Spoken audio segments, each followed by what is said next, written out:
SMU with the first touch, and they'll get a throw in. Kieran Pino, who got a beautiful free kick winner from just outside the 18 in the victory for SMU over Cal a couple days ago on Friday night. A 2-1 victory, and it was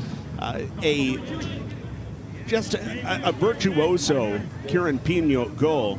I'll certainly give you a chance to talk about it after this Georgievich throw-in, which reaches the top of the 6, headed away at least for now. Now down on the ground, Pino gets a half look at it, and it's bounced out to Georgievich as SMU tries to start possession against UIW in the 5th all-time matchup between the two. So Kieran Pino got an opportunity at that free kick and deposited it right over the top of the wall. It was a difficult shot, but Pino makes it look easy sometimes. Yeah, and he has the ability to make a lot of things look easy. He is an extraordinarily talented player, and he's one of those guys who's, between him and Bailey Sparks, they are two really premier servers on set pieces. And to your point, it's one thing to get a shot past the wall, but he got it up and over with such a spin on it that it hooked down underneath the crossbar. Very difficult shot, and you're right, he made it look simple. And just impossible to stop for the Cal keeper in the upper 90 far post. And the SMU Mustangs picked up the 2-1 win, their first in ACC play, and now they're looking for a non-conference victory over the UIW Cardinals. The Cardinals come in at 2-2-1 on the season. And this Division I squad out of San Antonio, as a foul is called against Bailey Sparks here, has won 2 consecutive games, picking up a win over Our Lady of the Lake last time out on Friday, but before that, their best outing of the season, a come-from-behind victory at Rio Grande Valley, beating UTRGV 2-1. And that one was one that Kiki Lada, the head coach for UIW, really hoped got the confidence started for his team. Absolutely. He agreed with the idea that the way in which the Cardinals came back and won was just as important as the victory itself. It's always a challenge to fall behind, have to deal with that situation and respond, and how do you maintain composure, and his team did that beautifully. Winning a game is always tough. Winning a game when you fall behind first shows you a little something about the resiliency of the team. And the Cardinals came up big in that one. And that was Celo De Poco who just gave that shot a rip. He's got a nice left foot. He had the tying and game-winning goals in that win over Rio Grande Valley. Number 29, the left side winger, definitely a player to watch for the Cardinals tonight. Bailey Sparks for SMU, dispossessed in the midfield, as Miles Merritt, one of the captains for UIW, takes it away. And the Cardinals try to get something started, but not before it gets taken away by Sparks once more, and then now UIW has it back. But a heavy touch by Armin Dariz gives it back to the SMU Mustangs. For SMU, a couple players in the starting lineup or back in the lineup. You've got Neve Berkovitz, who is starting in place of Danny Escorcia. Escorcia, after starting every game this season, is out because he's already got his 5th yellow card this season, serving a suspension after 6 games. And that's reflective of the kind of player Escorcia is. He's really tough to play against. He gets in on every 50-50 ball. He will do everything possible to poke it free, and sometimes when you're too relentless in pursuit of the ball off of the foot of one of your opponents, eventually the whistle may blow, and he has been the recipient at least 5 times so far. And he co-leads the nation in yellow cards. A lot of space, this time for Berkovitz. Feeds it out to Pino. Pino chips it across, testing the keeper early. And Alejandro De La Torre, who has really good hands, is able to bring it in. De La Torre is an excellent story. He's a graduate of high school back in 2017. Think of what you were doing 7 years ago. So he took a gap year in between starting high school and junior college, was kind of discovered at his JUCO in a men's league, kind of a pickup type league. Started as a 5th stringer on his junior college team at Tyler Junior College. Was going to be the #1 there, but then got hurt. UIW took a chance on him. He got stuck behind a guy who was an all-conference type keeper for a couple years, and finally here, now 7 years after high school, he's able to get on the field. A really good story. It'd be nice if all of us could claim to have the kind of patience and persistence that De La Torre has, because obviously it has paid off, and the UIW coaching staff and team are thrilled that he stuck around because he's become such a critical piece of what they're doing.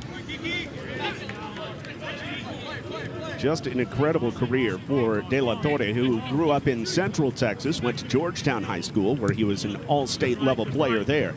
But then finally getting an opportunity to play consistently, making his 6th start in as many games this season, 2-1, just like the team with a 1-2 goals against average and a shutout last time against Our Lady of the Lake. Good ball down to Neve Berkovich, trying to get something started for SMU. Back to Jalen Mitchell, plays it out wide. Georgievich is joining the attack. On the wing, Georgievich tries to serve it across. He's reversing the field to get it to Pino. Pino tracks it down. Pino dribbling in. Pino on the right foot now, slots it up top. Sparks misses on the one-time. And it does not stay in for Georgievich. Sparks looks over at Kieran Pino with a little bit of a smile, saying, you did your part. The pass was nice. If Sparks had wound up and tried to hit it left-footed, he might have had a better chance to get it on goal, but as it turned out, he tried to wait, let the ball get in front of him, and then drill it with his right foot, and that is such a difficult play to make, and it just squibbed off the side of his right foot, and when the ball's moving that fast and you don't hit it perfectly, it goes well wide of the net, as we saw right there. SMU has had a couple of opportunities with control in the final third. As we mentioned, Danny Escorcia being out because of the 5 yellows this early in the season. That puts Neve Berkovich in the starting lineup. He came off the bench in both halves in the win over Cal. Berkovich has been struggling through some early season injuries, and so for SMU it was a relief to finally get the Israeli attacking midfielder back on the field after an outstanding freshman season. Right. It would be a mistake to assume that this is just some sort of a random fill-in who's stepped back into the lineup for the Mustangs.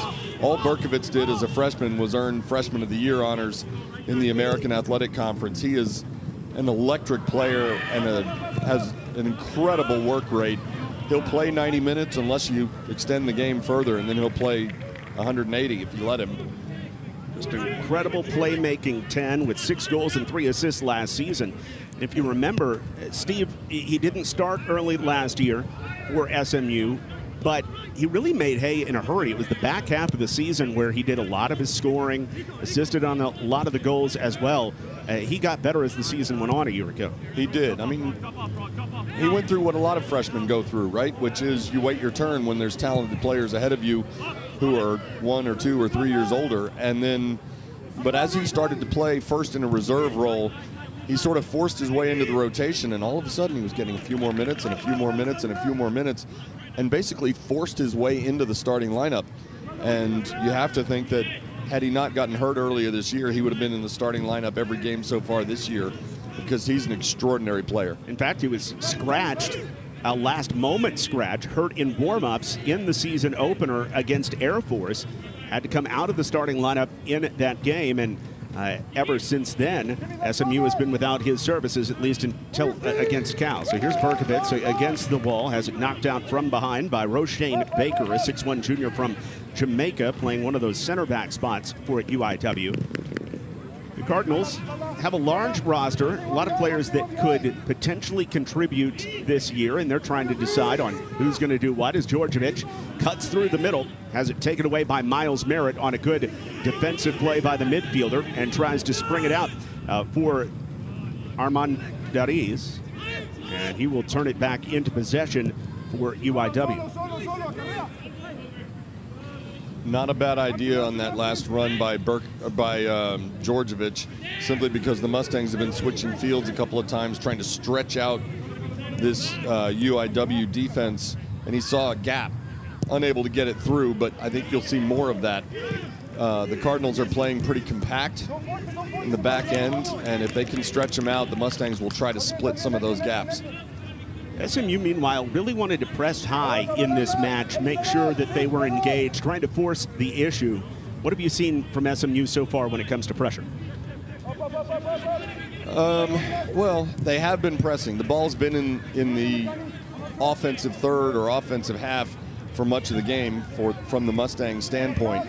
you've got Milton Lopez up top, but you've got guys like Jalen Mitchell and Neve Berkovitz, and certainly Kieran Pino and Nico Djordjevic on the outside. They are sitting a little higher than they often do, and that's when you have a team sort of back on its heels. If you can force an early error to get some scoring chances, the idea works if you can apply it, and the Mustangs are playing numbers up at the moment, trying to do exactly that. SMU saying, you know, this is not normally the style of team where we would press high against them. That's probably what UIW wants, maybe be able to go over the top on you, but from SMU's perspective, they want to make sure that in this non-conference game, in between big conference contests, that their team stays focused tonight and stays unbeaten all time against the Cardinals. Here's Bailey Sparks maneuvering through the middle. Sparks looking out for Berkovitz on the wing, but Berkovitz was offside on the play. First offside call on either side.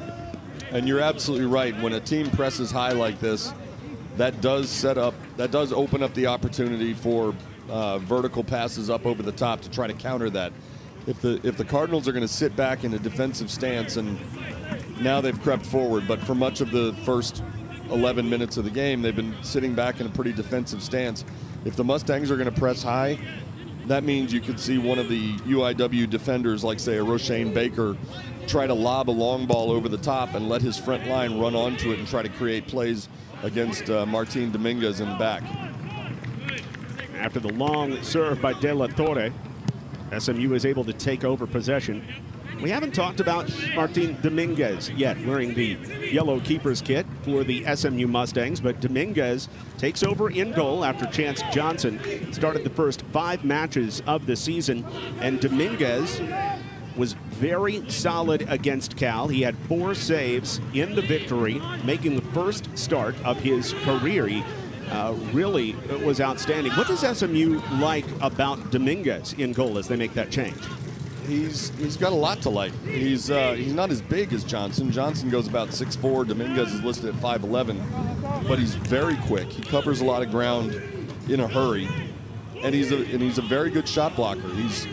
He's got that fearless edge that you want in every goalkeeper, and some of them have it and some of them claim to have it, but he clearly has it, and he's pretty fearless. He's a senior who's been waiting his chance and made the most of it out in Berkeley, and is hoping to build on that today. He's a guy that has been at SMU for 2 seasons, but before that was actually on the team at Oregon State for 2 years. But he's a Dallas kid originally, went to Adamson High School. He played for Solar MLS Next while he was here in Dallas. So he's got that type of top keeper pedigree at the club level, and now playing in his 4th year of experience in college. He just hasn't done it a lot on the field, but he's been out there in training. He's been training his mind, trying to get himself ready for this opportunity, and we'll see if he takes advantage of it. Right, and talking to Jaime Ibarra, the Mustangs goalkeeping coach, before the game, he said that Dominguez has been training so well, he has simply deserved a shot. And that's not an indictment of Chance Johnson in any way. It's just you've got a guy who's been playing very well. You want to get the best 11 on the field, and he's been given a chance to prove whether he deserves to be one of those 11. He's an outstanding shot stopper. SMU hopes in front of him. They don't give him many opportunities to shot stop. We will see tonight. And here's DeBoco trying to serve it in. Brock Pope wins that header, and right to Jalen Mitchell for SMU to take control. Djordjevic is pressed high by Miles Merritt, and just too much of an attack there by Merritt to commit the foul. There's a difference between pressing high and pressing too high, and Merritt did a little bit of the latter, unfortunately, but you can see that they are mimicking sort of the approach that the Mustangs have in the offensive end. Apply some of this pressure, see if you can force the opposing defense into an error. Talked about Brock Pope at center back, passing it over to Lamar Bynum, and now getting it back. Pope has a lot of starting experience in his career at different defensive positions, including the center back spot. He was the ASUN Defensive Player of the Year in 2023 with 2 goals and 8 assists. as he played at Bellarmine, and so definitely a capable player. As this long vertical ball is pressed down low, Berkovich trying to get after it, trying to get out of his own end here is Hassani Torres, and Torres does some really smart work to work himself away from a really great pressure player in Neve Berkovich. Yeah, that was impressive by Torres. As you said, he was pinned right on the end line, and then he touched the ball at the last second, and you could almost hear it from here. We're sitting on the opposite side of the field, maybe 20 rows up. You could just see his reaction. Oh, no, I really didn't want to touch the ball there. I wanted to let it go over the end line. And then he wiggled himself out of jail with some pretty crafty footwork. Beautiful play by Torres. Lopez gets stuck in against Roshane Baker, and Baker is called as the aggressor. So the first foul for UIW and an attacking spot for SMU. And as we get a look at the replay, a lot of body there. A lot of body there, and I don't think that you can get too upset with Baker. It was simply two guys actually had their backs to each other, trying to sort of box out as if they're in the low post to gain possession. We talked about the two senior servers, and there they are. Bailey Sparks wearing number 10 on the right foot, and Kieran Pino on the left foot. He of the free kick goal, the game winner against Cal on Friday. And Bailey Sparks had a penalty kick goal in the same game. Bailey Sparks 3 of 3 on PKs this season. Second most penalty kick goals in Division I this year right now. Peter Hansen, the referee, says we're ready for play. It's going to be Pino. Pino serving toward the back post on the curl. Bynum couldn't head it solidly. Pope was in the area as well. Yeah, I'm wondering if it skipped off of Bynum's head and got to Pope, and then Pope ended up knocking it straight down and it goes out of bounds. Yeah, it goes over Bynum. Pope got to it, but he almost dunked it straight down. And a little unfortunate for SMU as that ball dropped out into no man's land between two targets. Not much for either team shot-wise. SMU has one. UIW does not officially have a shot, although it looked like Sela DePoco went after goal early in this match. Again, Lopez gets knocked down and is turning attention to his right boot, I think simply because part of that heel came out of it. Man, Adams is being called over. And good to see no card being brought out. But, you know, when you step on a guy's shoe badly enough that he comes out of it, just getting a little bit of a conversation to perhaps tighten up the guidelines as to what will and will not be tolerated.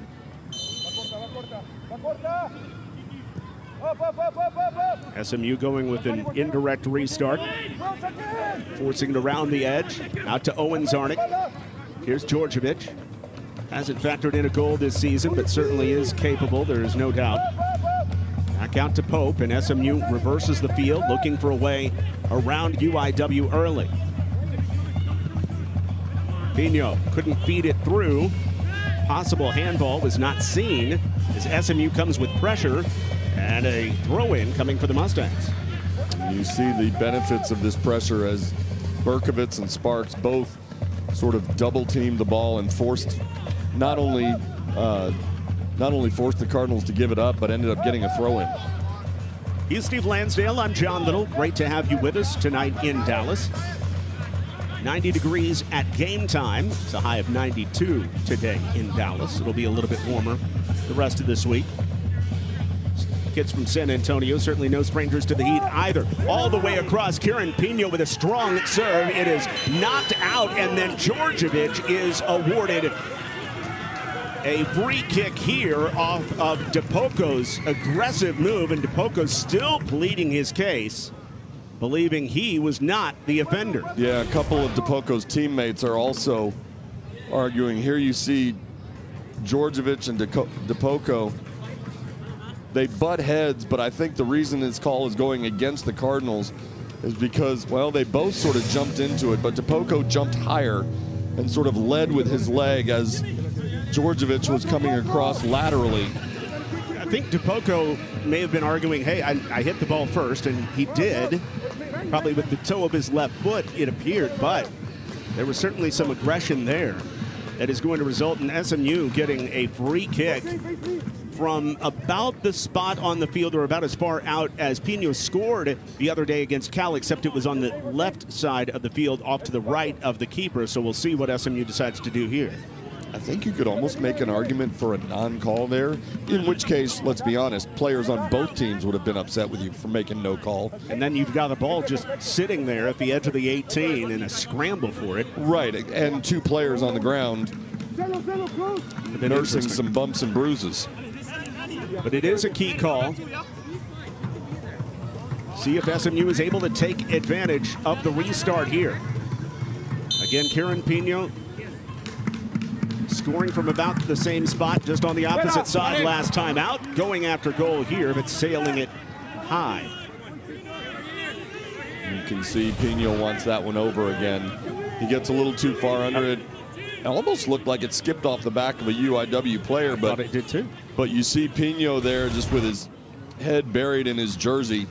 He saw that there was space in that upper right corner, and he just missed. And let's be honest, he doesn't miss those very often. Pino, the senior from Frankfurt, Germany, is making his 50th career start tonight for SMU.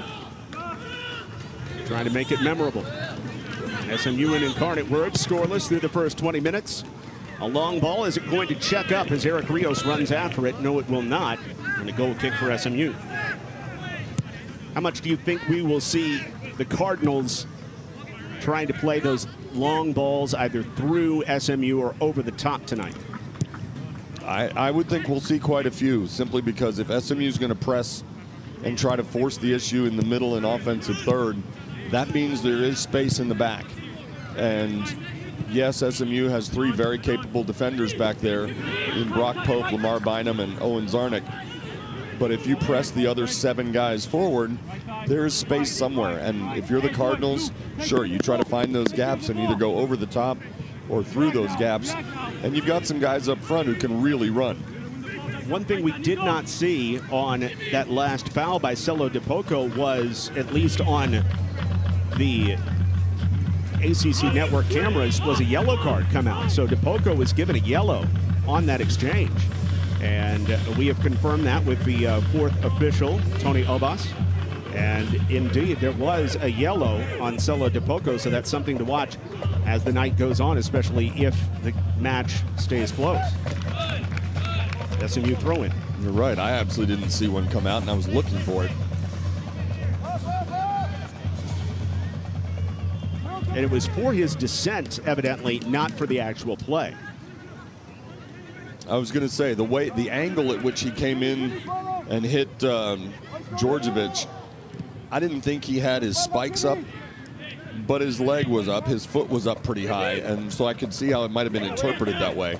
So it was for the, I mean, we could hear him object from up here, and we are, what, 50, 60, 70 yards away and wearing headsets. And here's a yellow card given to Jalen Mitchell for the first time, as Mitchell pushes up the back of Celo DePoco to make sure to stop his run. DePoco can really move, and Jalen Mitchell kind of taking one for the team there, if you will. Yeah, and at 50 yards away from goal, that's a totally acceptable yellow card. If you've got someone like DePoco who can absolutely fly like that, if you leave him unencumbered, he gets into the offensive third, possibly in a one-on-one with Dominguez. Not a dumb foul, not a dumb yellow card at all for Mitchell. So Jalen Mitchell with the card.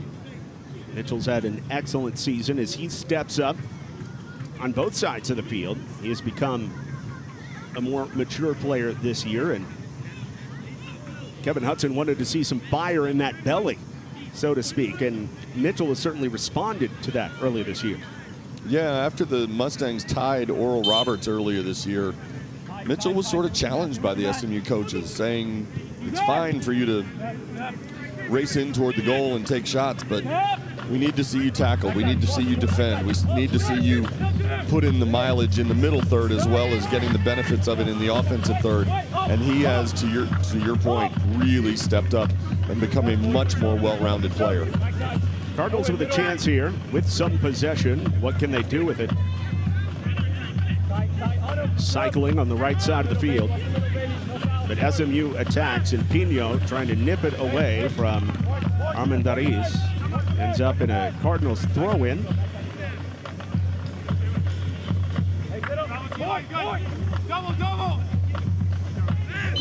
And a foul on Bynum.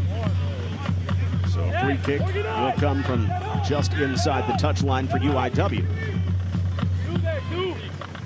Kieran Pino is such a dangerous offensive player that I think his defensive ability is often overlooked, including by announcers every now and then.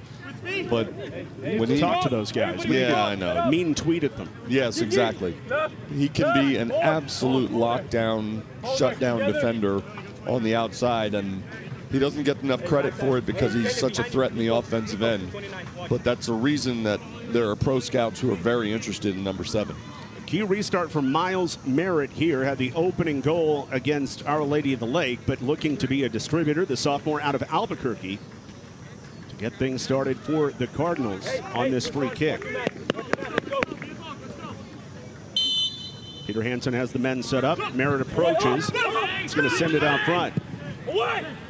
At the top of the 18, a couple headers later, SMU is able to poke it away, at least for now. Rios stays on it. And SMU is able to turn up the field. A long ball in the direction of Neve Berkovitz. But a good job to get back on the play and be strong with it by Will Ansa, the senior from England, who turns away from the defense. So patient by Ansa because he had Neve Berkovitz absolutely breathing down his neck. And he looked over his shoulder, saw where Berkovitz was coming, and then with just a very subtle little dip of his shoulder, he froze Berkovitz on his track in the same lane where he was running, and then was able to casually turn away from it. Beautiful play by Ansa. Jalen Mitchell with a good takeaway.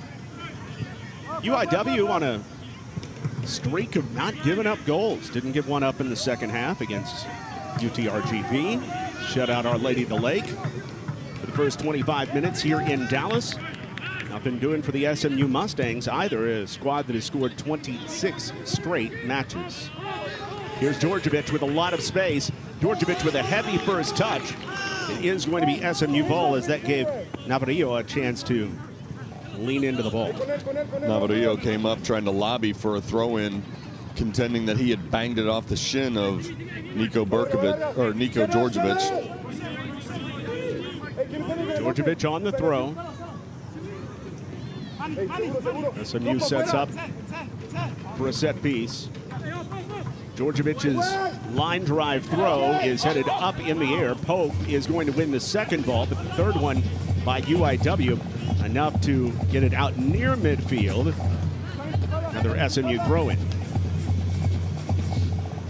It's that second ball that is so important to a lot of coaches, and that's really an indicator of competitiveness and relentlessness.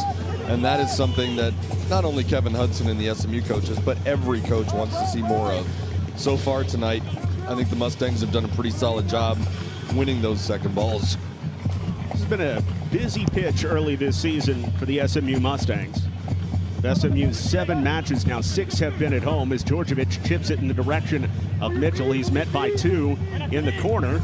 And another throw-in coming for SMU as Timothy Espina, one of the captains for UIW, was unable to hold it up. A little bit fortunate for the Mustangs there. Espina had basically a nice takeaway from Mitchell, and then just got his feet tangled and unable to keep it in bounds. Djordjevic on the throw-in. Knocked up in the air. Pino trying to settle it down. Wasn't able to, and a good job to get out by the Cardinals here. Can they break out as well? Will Ansa out wide to Eric Rios. Rios trying to turn inside, and a throw-in for the Cardinals as they were able to reverse field. But for SMU, a good job to get back on the counter and make sure that UIW did not have a clear look at the goal. Kevin Hudson's team, their defense, giving up just 1 goal last time out against Cal. And when you take a stance like the Mustangs have of pressing pretty high, trying to force the issue, that's fine unless you don't get back in transition defense. And so far, when the Cardinals have gotten the ball and tried to get out on a fast break, the Mustangs have done a good job, as we just saw there, of backtracking to erase those chances. Serve all the way across, and Rios tracks it down. Throw in coming for UIW as the Cardinals try to keep the pressure on here in Dallas. No substitutions for either side as of yet, although SMU starting to think about bringing in a new striker.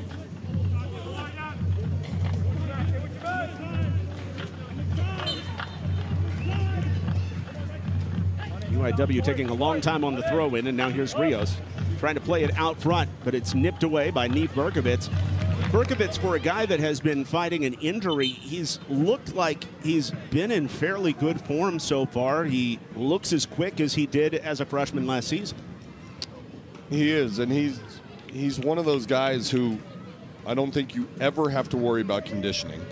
He shows up at preseason camp in shape. He's in shape for spring. He's in shape for summer. He takes incredible care of himself, and he's a very, very hard worker. It's just a matter of when you miss, what do you miss, 5 games, 6 games? It's timing, it's rust, it's that kind of thing. And he's working through that and working back pretty quickly.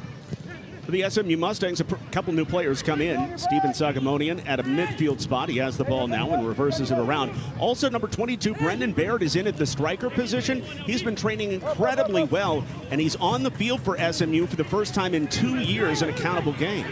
And sort of like we said with Martin Dominguez, he's one of those guys who has made his statement on the practice field and has trained at a level where he has forced the coaches to give him a shot because, like you said, talking to Kevin Hudson before the game, he has been fantastic in training and has earned this chance. He presents a different look than the other strikers that the Mustangs have. And I hate to use this comparison, but in a way, there's a little bit of Jeldrick Dahlman in him, if for anyone who watched SMU soccer last year. But all I mean by that, I'm not suggesting that he scores at the same level as Dahlman. If he did, he'd be in the lineup already. But he's a bigger striker who's comfortable with his back to the goal, and he runs well. He's a good athlete, big, strong target, and with more playing time, he'll create more chances. No foul given on this run by Sagamonian. He was leaned on from behind by Hazani Torres, but not enough contact as you get a look at the impressive athlete, Brendan Baird, a 6'1" junior from Albuquerque, New Mexico. Had an outstanding prep career where he was a first-team All-Stater at his high school, La Cueva. And then he was also ECNL Mountain Player of the Year as he played for Rio Rapids Soccer Club. So it's not like he hasn't played a lot of highly competitive soccer in his days. It just hasn't been here at the collegiate level. Yeah, and as you said, he's been waiting his chance, and he's been doing everything right on the practice field to show the coaches that he deserves this. And SMU played it back to the keeper here. Or did they? It was another issue. It was an offside, excuse me. Just out of my purview. An offside, so we'll give it back to SMU, of course. Otherwise, Brock Pope would have made a decision that he probably has never made in his career, passing it back to his keeper like that. But it was well after the whistle had blown. 14 minutes left in the initial half. Here's Djordjevic for SMU near midfield, looking for where he wants to go with it. Had eyes on Salvo, but Salvo has it nipped away. Here comes Rios through the middle, and that one was just tipped away from a UIW player, Daniel Ordonez, the freshman midfielder from San Antonio. Lamar Bynum looking up the field.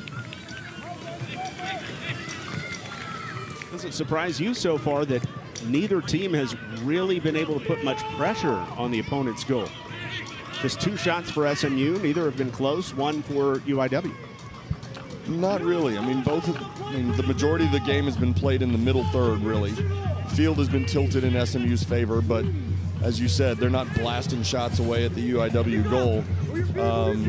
Look, UIW is going to take a defensive stance, try to limit those chances for the Mustangs, and it has worked so far. Here's Djordjevic playing it out front. Berkovits, a one-timer!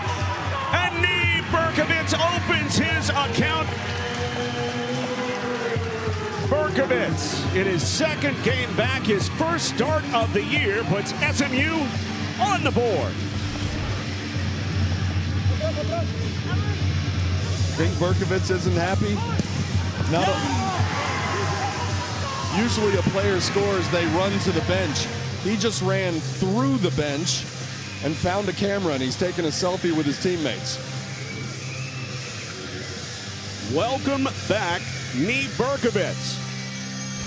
What a one-timer. Talk about picking your spot. Oh, and he's going to get a little yellow card to go along with his first goal of the season.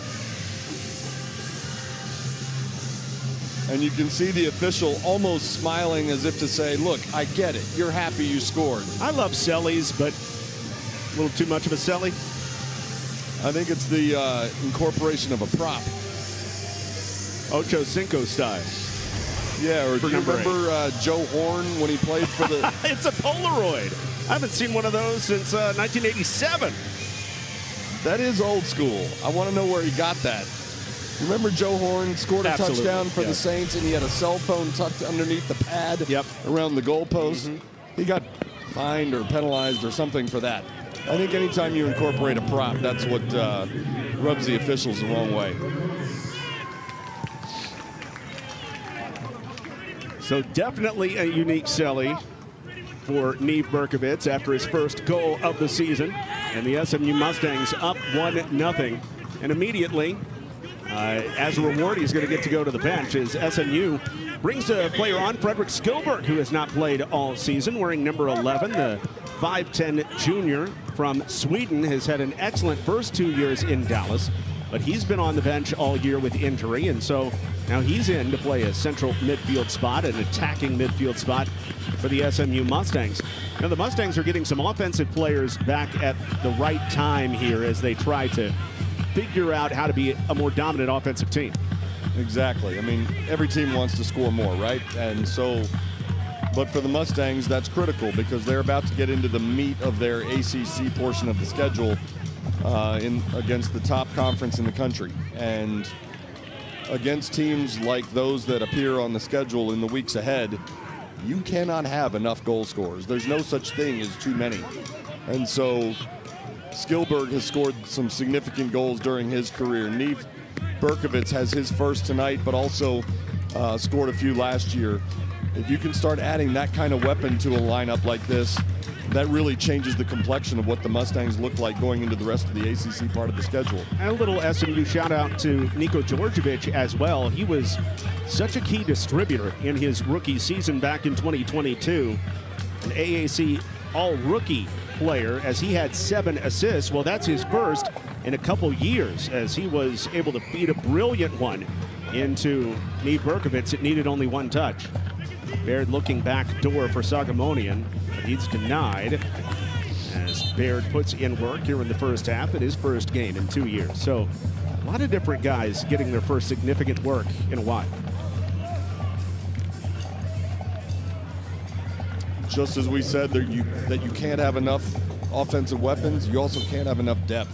And so for Kevin Hudson and his staff, with 10.5 minutes left in the first half, if you can get some quality minutes for some guys who have played either limited minutes or no minutes at all prior to tonight, like as is the case with Frederick Skilberg, it can be a really good snapshot of what they may be able to give you going forward. And that's the hope for every team is, you know, as the season goes on, you're going to have some attrition, you're going to have some injuries, as you see Ryan Clanton Pimentel on for the first time for SMU.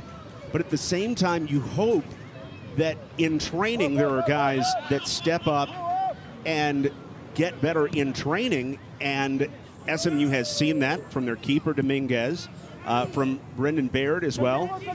Sagamonian is another one that didn't play early in the season but has been playing now, where the Mustangs are getting deeper based on these guys who have stepped up in training. Yeah, the Mustangs have had this problem. For instance, in the early going this year, they've felt like they had 4 starting caliber defenders in Owen Zarnick, Cesar Rubalcaba, who's sitting out tonight, Brock Pope, and Lamar Bynum. 4 guys for 3 spots. It's a wonderful problem to have if you're Kevin Hudson and the coaching staff. Well, now they're starting to add some more pieces on the offensive end. And are those choices difficult for coaches? Sure. And they wouldn't give them up for anything in the world, because you love to have the problem of too much talent at any given position. And also, you're going to have to play a lot of different types of soccer to win in the ACC, and so that means more minutes on a given night for one style player versus another. And so you want to have more than just, one guy at a midfield spot who's going to go for all 90. Oh, absolutely. I mean, the Mustangs just got their first win by beating Cal. Cal plays a very different style than Pitt, which came in here a week ago and got a victory. And they're going to be different from Duke and Virginia Tech, who we'll see Friday night. And you're right, they're very different styles, teams with very different strengths and weaknesses. And any team needs to have the kinds of pieces that you can mix and match in order to get the proper matchups.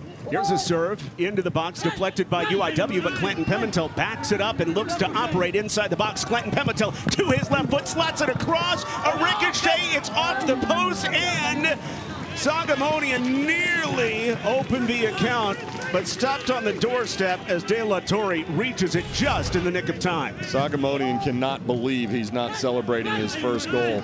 But to your point, here you see Clanton Pimentel get around his defender, get across into the middle. And how about De La Torre?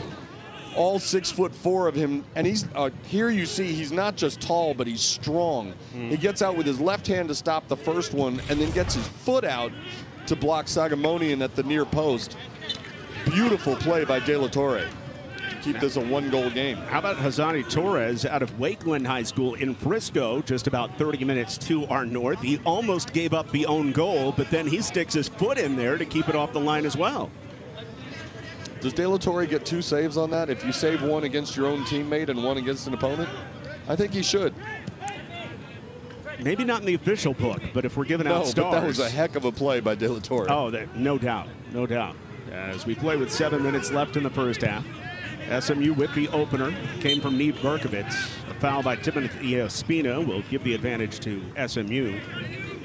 So Neve Berkovitz with the opener for the SMU Mustangs, who have started to find a few more advantages late in the first half against UIW. A header ahead by Fagerberg, William Fagerberg, a freshman from Austin Westlake, but it's nipped by Bynum. As you might expect, a lot of Texas kids on this UIW roster, and that's a big reason why the Cardinals can be a dangerous mid-major team. Is, Kiki Larda, already a legend at UIW all-time, maybe the best player in UIW history, and now doing a great job as the head coach in San Antonio. He's able to come up and win a lot of mid-major matchups when it comes to recruiting battles. As Noah Irvin had it on the edge, it results in a corner for SMU. But what are your thoughts about the Cardinals' chances to clean up, kind of those secondary matchups when it comes to recruiting? I think they have a very good chance, and I think Kiki Larda is the main reason why. Kiki Larda and Kevin Hudson both have the benefit of coaching at their alma maters. And it's one thing to be a coach and say, son, I want you to come play for me. But if you can also look that player in the eye and say, I also played at this school, and here's why it meant so much to me. That sells to a player. That sells to a player's family. And that's part of the reason why Kiki Larda and Kevin Hudson are the recruiters that they are. 3-time All-American, 3-time Heartland Conference MVP, part of the UIW Hall of Fame, and now in his 5th season as the head coach at UIW, coming off of a very solid 7-win season, including an above 500 record in the OVC last year. Another corner, second straight one for SMU with 5 minutes left in the half. Ryan Clanton Pimentel to serve it for the Mustangs, as SMU has worked into their depth and secondary unit, and Clanton Pimentel getting a chance, or rather it's than Clanton Pimentel, my apologies, Richard Garcia getting a chance, and Garcia again doesn't do a lot of the free kicks, but whenever Pino and Bailey Sparks are both getting a rest, Garcia is going to get a chance. A nearly winless night. Garcia to the top of the 6, and that's just over the top. Sagamonian had another chance at one as he got up. He did. Sagamonian did get up. He's got some height, but he's also got some elevation. and he really climbed the ladder. And you see the look on his face. He's inches away from having a 2-goal night already. Sagamonian, a guy who has played overseas for Fortuna Dusseldorf, in addition to being from the California Rio Rancho High School area. SMU has really liked when they've had the opportunity to find guys and feature guys who have experience, maybe a gap year or maybe, a senior year. Instead of playing for the high school, you play overseas. Grabbing those guys and that extra experience really helps as Sagamonian lays it off for Clinton Pimentel. Clinton Pimentel trying to get back on it. Sagamonian is going to play it back into possession for SMU. And that approach makes sense, right? I mean, obviously, the more playing time anybody has, the better. You have experience is experience, but when you're playing against pros, you're playing against full-grown men. You're playing against guys whose livelihood depends on the outcome of games. It's a different kind of competition. And if you are able to get a transfer or a freshman who's had some professional experience, that often, not always, but often means they arrive with a little bit more of a hard edge to their game. Here comes the chip in, and De La Torre is able to take it out of the air. Skilberg was the only one in the area for SMU.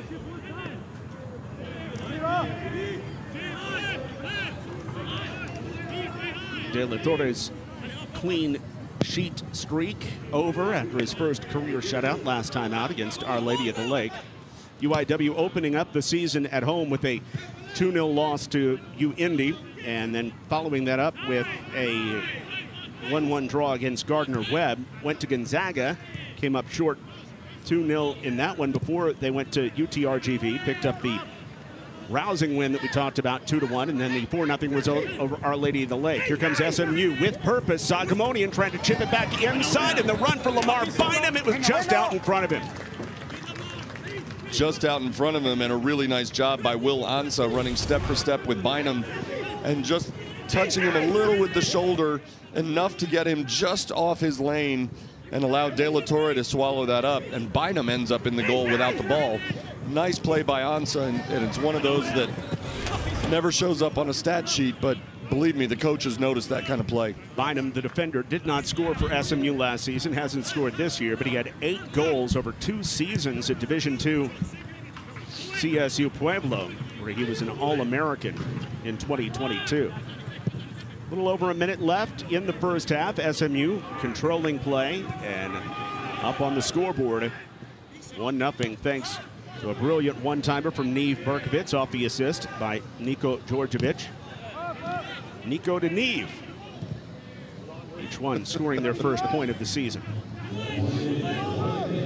1 minute. Zarnik tries to play a long ball in the direction of Baird, just too strong. And we've talked about Baird getting in the lineup, and when he is in, he will also present one other element, which is an additional target with some size on set pieces. As it is, the Mustangs regularly bring forward guys like Owen Zarnik and Brock Pope, and those are tall players with good jumping ability. But anytime you can add another tall target, especially one who's comfortable around the opposing goal, that gives the Mustangs another option, another wrinkle to present on free kicks. UIW with no official shots today. Shows the possession advantage for SMU. A late first half foul on Richard Garcia with only 13 seconds left in the half. And UIW made to pull it back before they can take a final shot toward the goal here. But Noah Irvin will make sure that that does not happen. Off a first goal of the year by Neve Berkovitz, the 7th of his career. The SMU Mustangs control play in the first half and lead Incarnate Word 1-0. I think if you're the Mustangs, you have to feel pretty comfortable with the fact that it's been a very patient, methodical first half. Haven't taken a lot of chances, and you're walking into the locker room up a goal.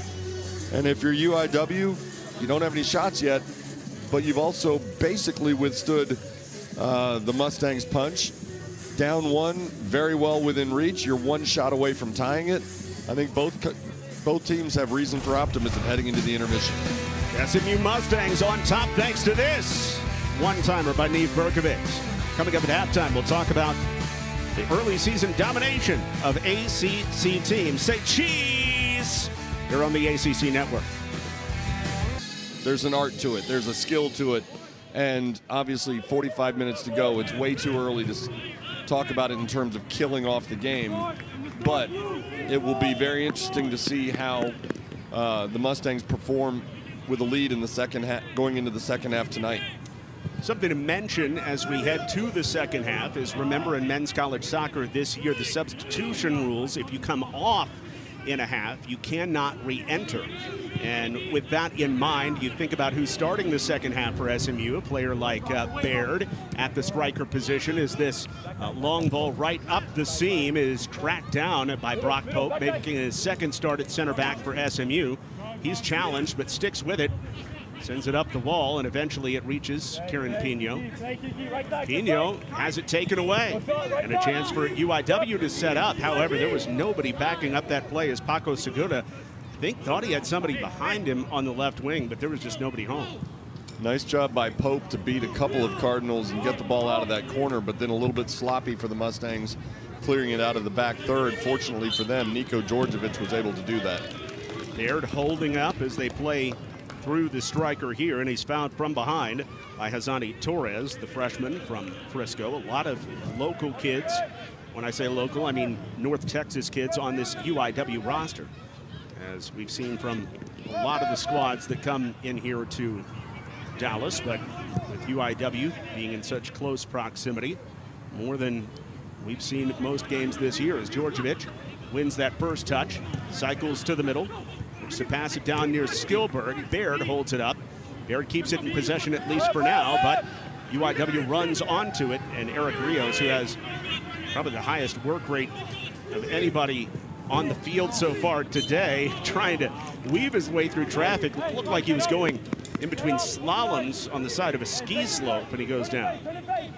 Yeah, and while you were talking about Rios and his work rate, I think you could have made the same claim about Baird, who chased the ball about 50 yards. He ended up drawing a whistle for his pursuit, but if you're the Mustang coaches, you have to like that relentless competitiveness to chase that ball down. If you're joining us late, SMU does not have the services of Danny Escorcia, the playmaking 10 in this game, because he is serving a suspension thanks to 5 yellow cards early this season. He co-leads the nation with 5 yellow cards through his first 6 matches, and it's something he's going to have to watch for the remainder of the season, as his next 3 yellows would earn him another night to sit down. 3 minutes gone in the second half.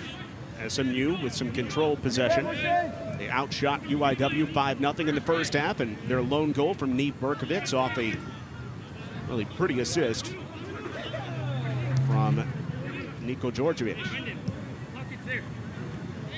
Both ends of that goal were nice, but you're absolutely right. Djordjevic's play to set it up was gorgeous. Djordjevic has it taken away by Paco Segura. The wing coming back to do some nice defensive work on the outside back. And UIW able to force their way up the field. Eric Rios comes in on the right side. Rios with some numbers out in front. Here's Fagerberg. He was just offsides. Gave it a rip. It was going to be wide anyway, but Fagerberg had been induced into an offside position. And Fagerberg's shot did go a little bit wide, and I wonder how much of it is because maybe out of the corner of his eye he saw that flag go up, and maybe a little frustration as he turned and just ripped it across the mouth of the SMU goal.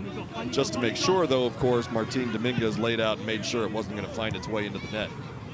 Fagerberg, a 6A All-Stater from Westlake High School in the Austin area. Another one of these freshmen for UIW. The Cardinals have a good mix of some older players who have been around for a while for Kiki Lada and know what he wants, and then some really promising freshmen as well who are just starting to make their mark on this squad. As SMU takes it away, here's Pino in on the left side. Pino serves it across, a deflected ball. It settles down in the 18. Berkovitz back to Skillberg. His one-timer is deflected out, and Djordjevic will have a serve, curling it into the back post. Skillberg could not get it to go. Pino on the ground, blocked. Berkovitz had a chance, blocked as well, and SMU has a throw-in after the work inside the 18. I would love to know what was discussed at halftime, because the Mustangs are coming out trying a lot more one-timers, just trying to blast shots on goal and test De La Torre and see if they can double this margin.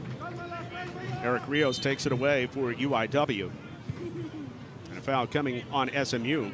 Brock Pope going to get a chat with Peter Hansen, central referee, assisted by Brandon Chieri and JP Thrash, and our alternate referee is Tony Obas on the near sideline centrally. 1-0 lead for SMU. John Little alongside Steve Lansdale and our whole ACC network crew.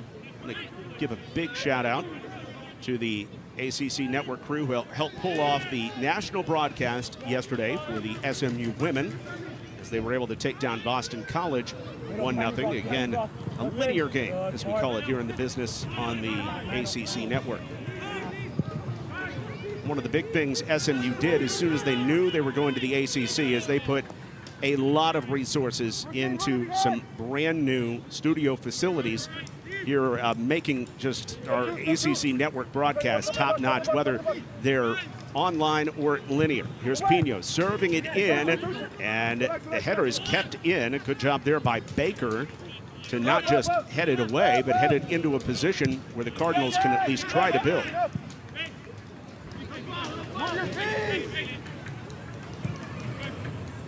This pitch has been busy early this season, Steve. We're talking about 6 home games for SMU for the men, and the SMU women just wrapped up their 9th of a 9-game homestand to open up the year. Exactly. The women are now headed out on the road to go to the University of Miami for a game. We're halfway through September. This is the Mustangs, the women's first road game of the year coming up, and the field here at Washburn Soccer and Track Stadium has held up very nicely considering all the mileage that's been put in on it, and that includes both teams training on it every day as well. And additionally, you've had 4 double headers as well, where, you know, grass recovers, but it does recover very slowly, and, you know, you don't give it a lot of time to recover if you're playing 5-6 consecutive hours of soccer on it. Except for the one where there was a rain delay thrown in the middle, and the women's game against TCU started at 11:59 p.m. That was a delightful evening, wasn't it? Oh, yes. That's the best way to start my Labor Day I've ever had. Absolutely. Of course, we brought it to you here on the ACC Network Extra. You got a good look at the sod there. Bailey Sparks brings it up. Hits Gilbert, playing in his first game back. Now off to Pino. Pino settles it down and earns a corner for SMU. It will be the 3rd corner of the evening for the Mustangs. It feels like the Mustangs have come out in a little bit of a different gear. They've shot more aggressively. They're putting more numbers forward and really getting the Cardinals sort of back on their heels defensively. And we'll see if that turns into shots on goal and effective scoring chances. Bailey Sparks, hand in the air. An in-swinger to the top of the 6, headed away for another corner, this time on the opposite side, but a nice-looking ball by the excellent server, the magician with the ball, Bailey Sparks. Beautiful header there by Trust Chigide as he gets up and flicks it backward with his head. You see big number 5.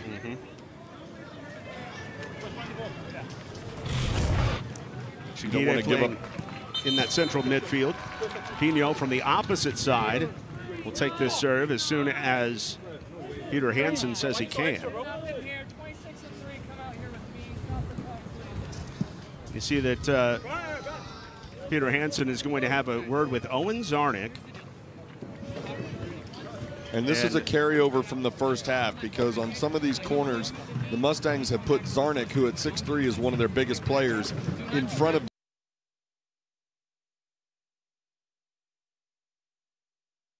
responsibility of wrestling Zarnik to try to give his goalkeeper just a little bit of space. Peter Hansen, the long-lost Hansen brother. Needs glasses with tape. Has us ready to go. Here's the serve by Pino, a hard serve near post. SMU able to possess it. Pino's going to get another chance, a one-time serve. It is headed toward the goal and just a little wide. Bynum got ahead on it, and Baird was in the area as well. He may have made contact too. He liked the serve. Nice job by Salvo tracking it down, and then a one-timer from Pino. Such a beautiful curving serve. Yeah, it was actually Brock Pope who was kind of sandwiched in the middle of that scrum, who was looking for his first goal of the season for SMU. You know, there are about 3 different ways we could go with Peter Hansen, you know, and long-lost Hansen brother. You got the Mbop Hansens. You've got the Hansen brothers you were thinking about, the hockey players, and then exactly, which the listener has to be of a certain age to get that reference. And one of the least favorite Hansens for SMU fans is Dale Hansen, of course. As Skilberg plays it out to Baird. Baird looking inside, but offside call against SMU here. Well, the hockey nerd in me will always revert to the Hansen brothers reference. And I'm just fine with that. But while we're dwelling on Peter Hansen, I think he's done a good job tonight of... Ooh, Baird gets a chance and just goes up over the top. It was a really good serve by Berkovitz, but hey, I think Baird was looking for a corner. Doesn't come. Yeah, he and Roshane Baker got into a little bit of a tussle for some space, and I think each one wanted a whistle blown on the other. Nice non-call by Hansen with any comparison that you choose to make based on his name.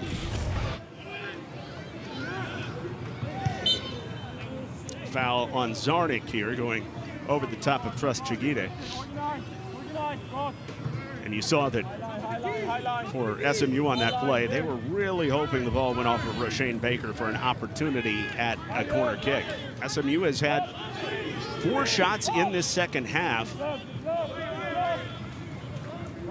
None have found the frame after 5 shots in the first half, but that really serves your point well, that in the first 10 minutes of the second half, SMU has been very aggressive trying to get after Alejandro De La Torre, not let him get comfortable anymore.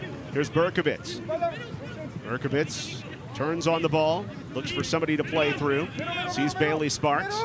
Sparks attracts a couple defenders, and Daniel Ordonez takes it away in the double team. Cardinals have done a nice job look, they're playing in a conservative stance, trying to limit shots for the Mustangs, but they've done a pretty nice job clogging up the midfield. And the best evidence we have of that is, how many times have we said Bailey Sparks' name tonight? Not much, yeah. Bailey Sparks is one of the most talented midfielders in the country, and he's on the ball all the time. And tonight he has been pretty silent. And that's not because he suddenly forgot how to play soccer. It's because the Cardinals have done a really good job just sort of clogging things up in the middle third. Segura was offside after serving it. Segura was caught offside. As you get a look at Bailey Sparks there. Yeah, because announcers have said Bailey Sparks' name a lot this season. He is on a 6-game point streak, either goals or assists in his first 6 games of the season. Right, he's on the Herman Trophy watch list for a reason. He is an elite player, and the Cardinals, with guys like Trust Chigide, have done a really good job, and they're shadowing him all over the field, and frankly, I don't blame them. If I had to coach against number 10, I would too. You know, midfielders sometimes get lost in how much they impact a game because you don't call their name on one end of the field and you don't call their name a lot on the other end of the field. But the link-up play that Bailey Sparks creates is so valuable to this SMU team, the 4th-year starter out of Plano. And he has the ability to be extraordinary on either end. Obviously, we've seen, if you watch SMU soccer, you've seen the ability he has to score, and scoring gets noticed first. But Kevin Hudson talks about, as you said, the linking that he does in the middle third. He's an extraordinary passer. He puts in so many miles chasing the ball down and helping with possession and transition in that middle third. He's so crucial to what Kevin Hudson wants his team to do from night in and night out. Sparks, a U17 USA team player, so for so many years he's been thought of as one of the best of his age group in the country at what he does, and can't wait to see what kind of pro career Bailey Sparks has after this season is over for SMU. For the Mustangs, they're hoping it's a long year. Same story for the UIW Cardinals. 7-8-5 last year, only one win away from home, but they did have 2 draws. They were 4-3-3 in the OVC a season ago. What do you think it's going to take for the Cardinals to break through and, you know, become one of the contenders for a championship in the Ohio Valley this season? I think balance, really. I mean, it's easy to look at guys like Celo DePoco and realize he's put up a couple of goals already, and he's such an electric, dynamic, game-breaking kind of threat over on that left wing, but he can't be the only guy. They have to find more scoring threats. The game against Our Lady of the Lake, Friday night, was it? They had goals from 4 different players, but they need to have more balanced threat. They can't rely too much on one or 2 guys, and then obviously they need De La Torre to come up big. I know that's an easy cliche to fall back on and use the word big for a guy who's 6'4" and can seemingly reach all 4 corners of the goal, but he's got to turn in strong performances for them to be at or near the top of the conference.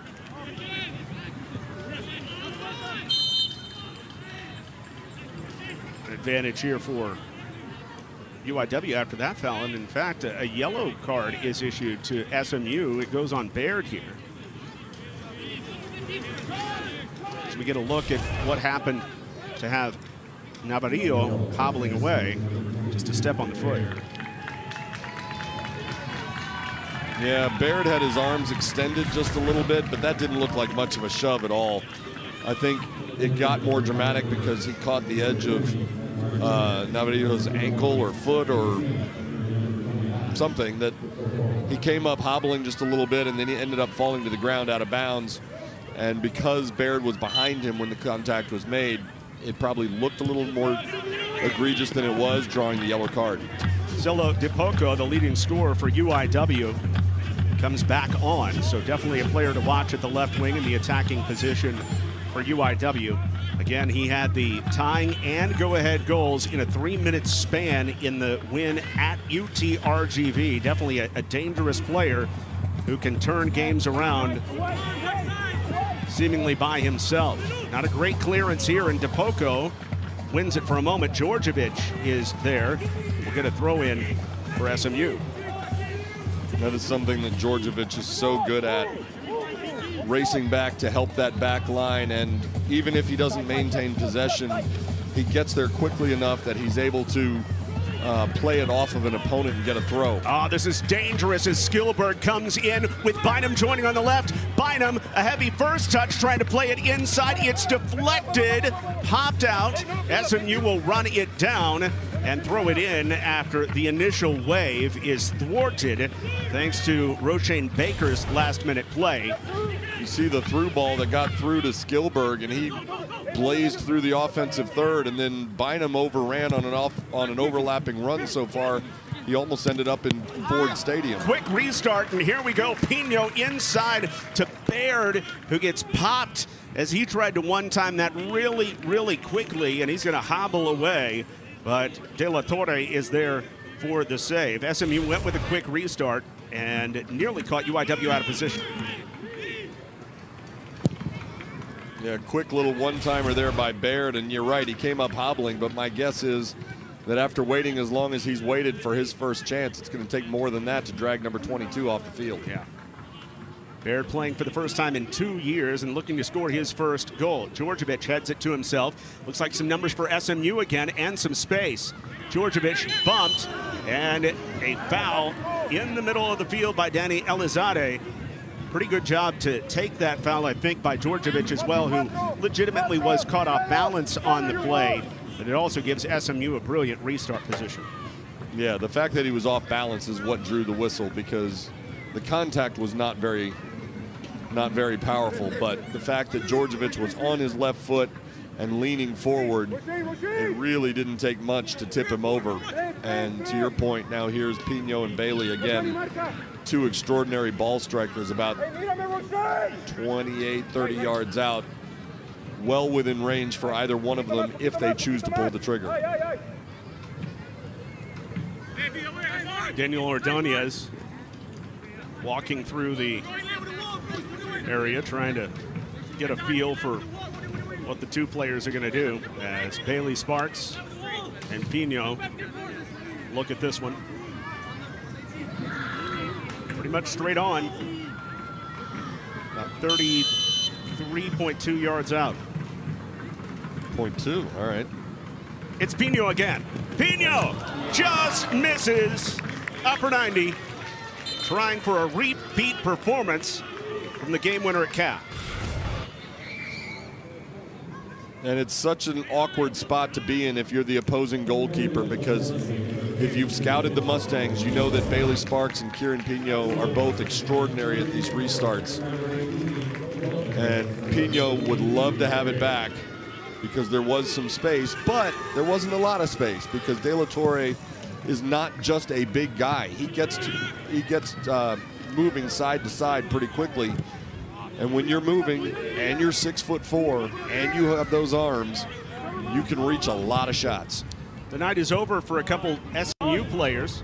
Again, like we talked about a couple times, and we'll just keep reminding you, men's college soccer this season, the new rules don't let you re-enter in a half after you've left, as a drag down happens in the box, and it's going to give UIW a chance to tie this game. Quickly as that, Eric Rios works his way past Brock Pope. Pope takes him down, and the Cardinals will have a chance from the spot. Pope is lobbying that it shouldn't be a PK because his contention is that Rios was already falling. And this is one that Peter Hansen can look at.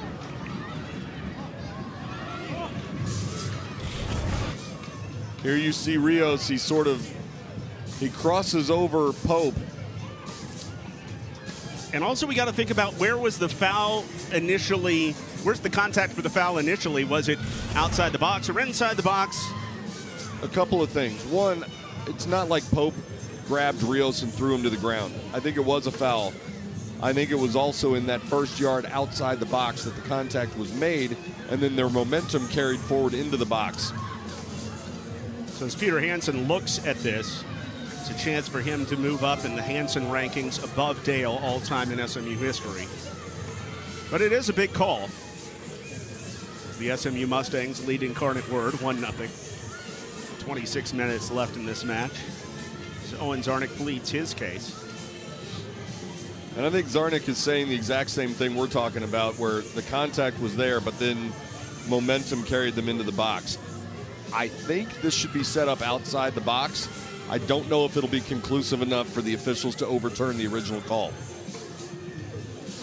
But the referee is going to get it right. Peter Hansen taking a look at all the available angles from our cameras here on the ACC network. And the initial shot that we saw was fairly telling. He'll probably be able to make his determination based on that. However, if there are any alternate looks that may help him get a better view as well, he will pour over those. So SMU, a precarious one-goal lead. They haven't been able to take advantage of some other opportunities. And now UIW, if this call holds up and the call on the field was a foul in the box and a penalty kick, then it's just moments away from the Cardinals being level. As we said going into halftime, the Cardinals didn't have a shot, but were one shot away from tying this thing. Here we stand. Pending the... Okay, from that angle that we just saw, it looks like contact is initiated maybe a step outside the box, but it looks like the contact is extended into the box. And this is a call that UIW is not going to like, we understand. You don't have a hold, have a push, it's outside the area, and it's going to be a caution for blue 2 for swap. That's what this is. Kiki Alada keeps his cool, however. There is not going to be a penalty kick here. He doesn't love it, obviously. Exactly, he doesn't love it. I think it's the right call. Miles Merritt looking for an explanation. Kevin Hudson, who's not a demonstrative coach at all. I think what we couldn't see there was him exhaling a big sigh of relief. He'll feel better if the Mustangs successfully turn this away. A booking for Brock Pope as well. He gets a caution. And we'll see just exactly how close this was to being a PK, as this is such a huge restart for Martin Dominguez and the defense for SMU. Wow, just about less than a yard outside the area.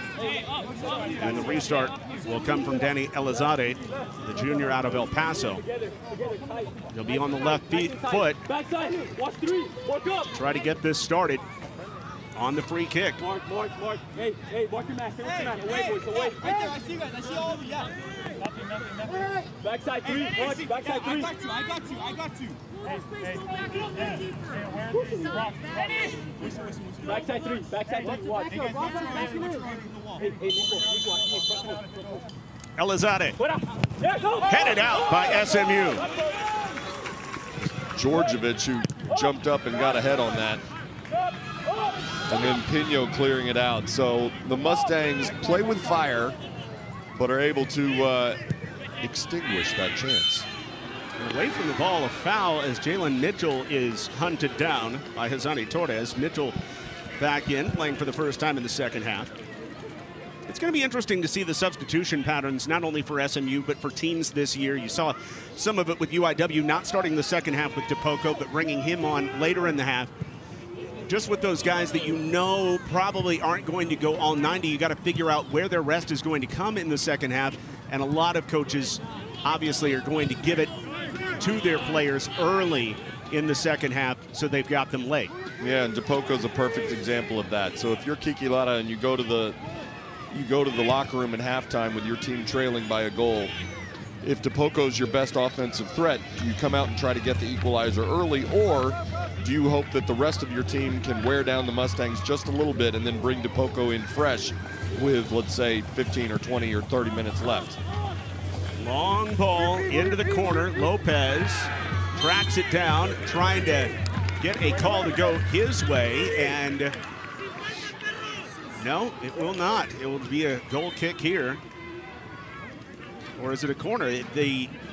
Both teams are a little bit, I think it is a free kick. Confused about it. For Lopez getting shoved from behind. Yeah. Again, not shoved hard, but there it is, yes. He got shoved into the ball, knocking it over the end line. And by the way, we'd be remiss if we don't mention the job the ACC network crew did, the camera crew did, getting the conversation between Peter Hansen and the two coaches.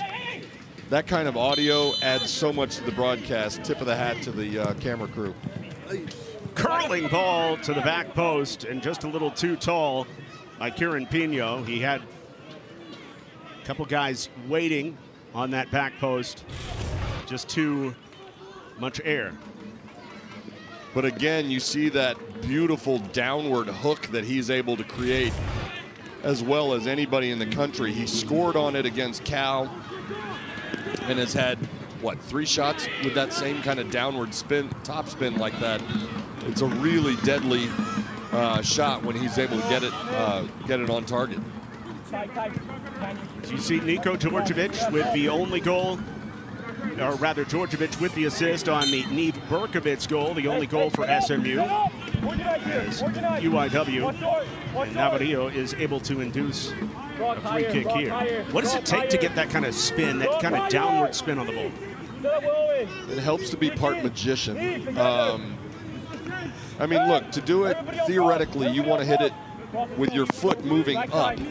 Like imagine hitting a golf ball. When you top the ball, it gets this huge top spin, and you can hook it up and down very quickly. Even when you hit it hard enough, then it might go 1.5 miles.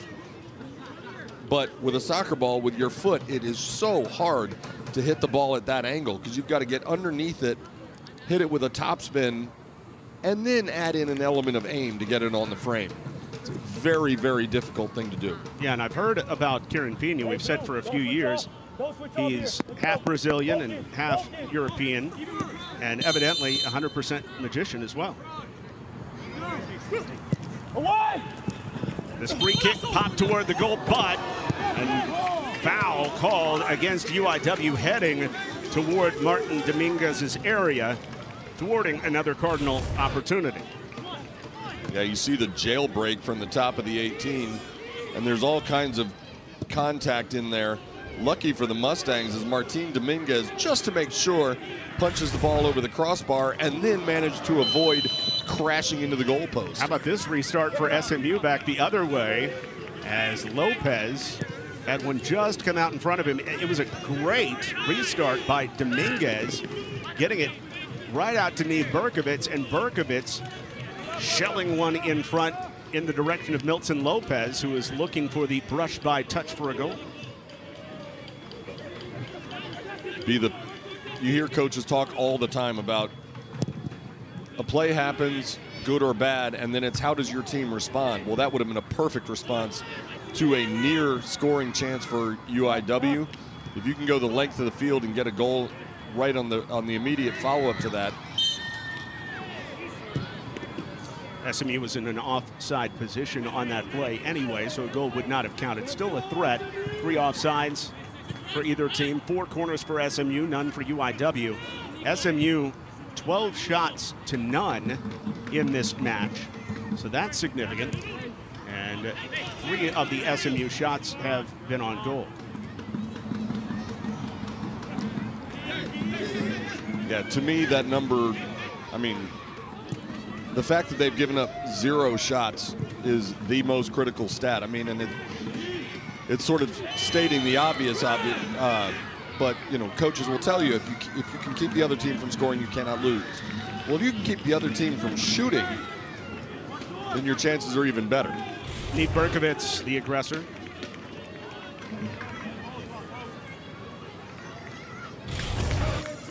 And Berkovitz turned at the last minute, so it was almost back-to-back contact. But he was deemed to have initiated the contact. Drew the whistle. Cardinals trying for that home run ball, but nowhere close. Chance for Dominguez and a cold kick for SMU with 20 minutes left in regulation. It's the 5th all-time matchup between SMU and UIW, the first since 2021, where SMU was able to pound the Cardinals for a 3-0 victory. Always great to have the percussion team out here.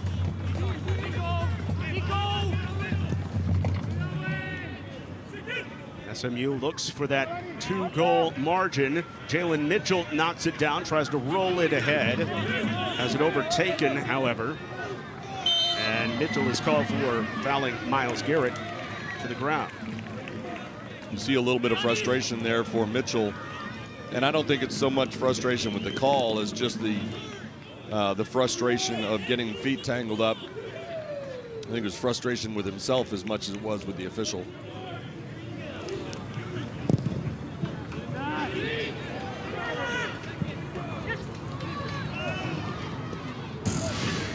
Next game for the SMU Mustangs, it's a conference matchup. SMU hosts number 17, Virginia Tech. That's on Friday night, 8 o'clock Eastern, 7 o'clock Central.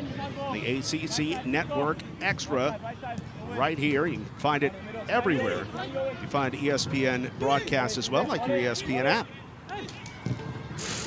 This one bounces down into the 18, a dangerous ball. And obviously, Dylan Navarijo thought it was played by an SMU hand inside the box. He would love for a video assisted review. Let's look. And the way that Peter Hansen came running in, I thought he was awarding a penalty kick. But you're right, everybody in a white jersey threw their hand up and, to try to help Hansen make that call, looking for a PK on a potential handball. Hansen didn't agree though. From that long look, it was not evident. Djordjevic gets on his left foot to serve it across to Jalen Mitchell. Mitchell, good first touch into the box. Mitchell plays it in front, and Lopez let it roll past. He's going to be called for the foul, as again Torres is on the ground. There have been a handful of whistles tonight where it feels like the players were already on their way to the ground by the time contact was initiated. So you've seen players from both sides sort of look at the official saying, you've got to be kidding, what did I do? Djordjevic has the giveaway. Djordjevic plays it across. Here's Pino joining. Is he taken down? No, it's clean. And another clean play for UIW.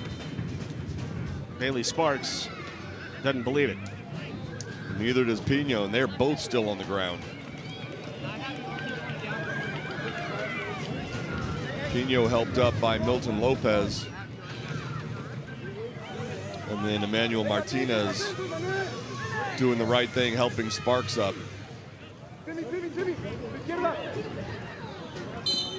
Thumbs up to the sideline. Pino able to stay in. Throw in for SMU.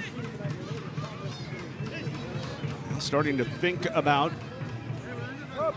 squeezing down this 1-0 lead into a victory as Bynum tries to feed it out in front. No handball there. Pino runs onto it. It is headed once, twice, and Navarijo has it taken away for an SMU throw-in. Quickly, ricochets right back out after Pino's attempted to serve inside the box. Pino trying to catch the Cardinals napping just a little bit, running onto that and cranking a one-time into the middle, but it was deflected and turned away. SMU's Neith Berkovitz got the goal for the Mustangs. Right now, that would be the winner. There's still 16.5 to go, and in a moment, the Cardinals, who do not officially have a shot, can still tie this thing up. Here's Eric Rios, so dangerous. Rios loves to shoot from distance. Rios still on the ball. Pino after him. What's the call? And it's a goal kick. Good play by Pino, and Rios a little dejected after that. The fact that SMU is out shooting the Cardinals 12-0, and it's only a 1-goal margin, I think casts such a spotlight on the difference in perspective, because if you are Kevin Hudson, 16 minutes remaining with a 1-goal lead is an eternity. And for Kiki Lara, it's plenty of time to try to get that equalizer. All you need is one shot. They almost had it. They thought they had it on a penalty kick. But for the Mustangs, this can't go fast enough, and you're not going to see them try to milk this thing for quite a while yet. He and the Mustangs coaching staff would very much like to see another goal to stretch this lead.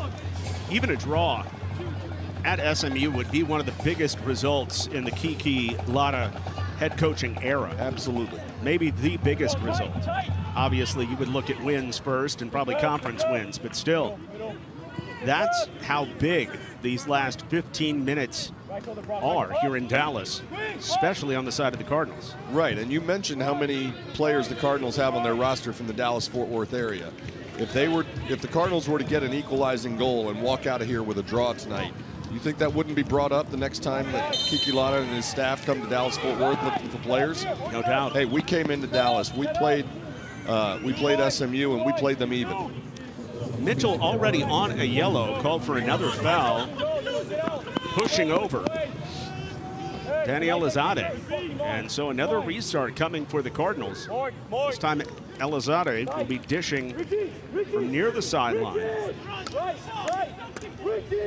Way out to the right of Martin Dominguez.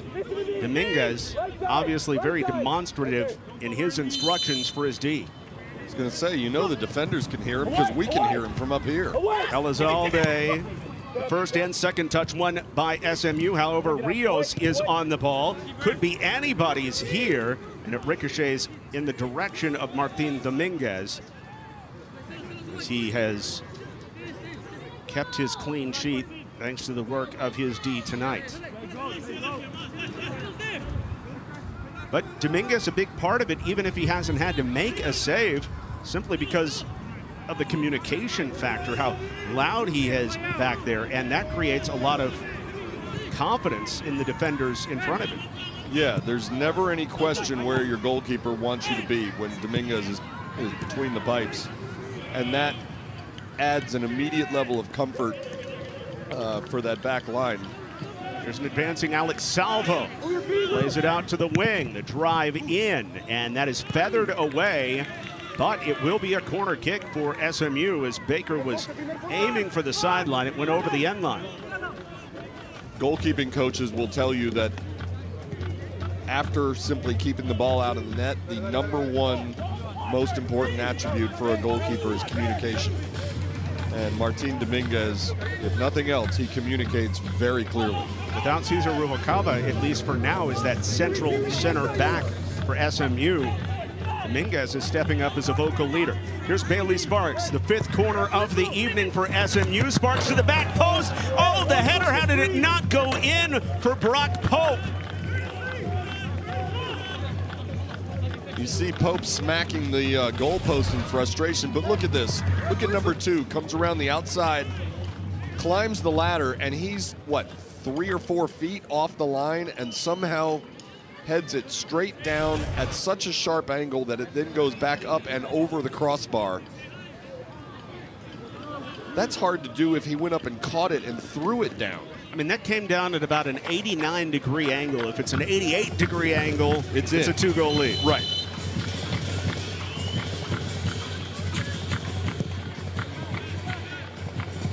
But that play also shows that his ability as a header, as a target, is so much more than just his height. Brock Pope really gets off the ground well.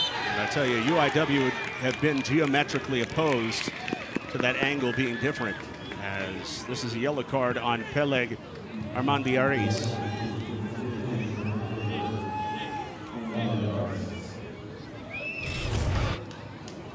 Man down is Miles Merritt. He's twisted up with SMU's Richard Garcia. Now we got some players sort of angry with each other. Owen Zarnik went over at first to check on his opponent. Now you see a little bit of frustration coming out. Hopefully that's all it is. Get back to live pictures now. And you see that Miles Merritt is still down, and that's tough to see for him as, check on that right leg. And Miles Merritt, one of the best players for UIW, the captain. Kiki Lada hates that he's down for the count right now, and hopefully not for longer from the Cardinal perspective. I think they're looking at his knee, but now it looks like maybe they're looking a little lower down on his leg. No, they're checking his knee. Hopefully he's okay, because as you said, he is such a huge piece to what this Cardinal team wants to do as a captain and a leader on this group.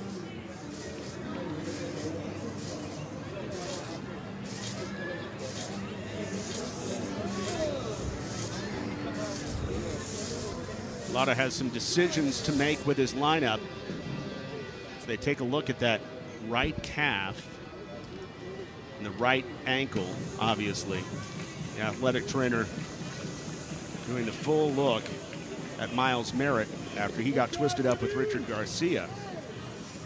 If this is a cramp, and we all know cramps can be plenty painful, but if this is a cramp, that's a good thing.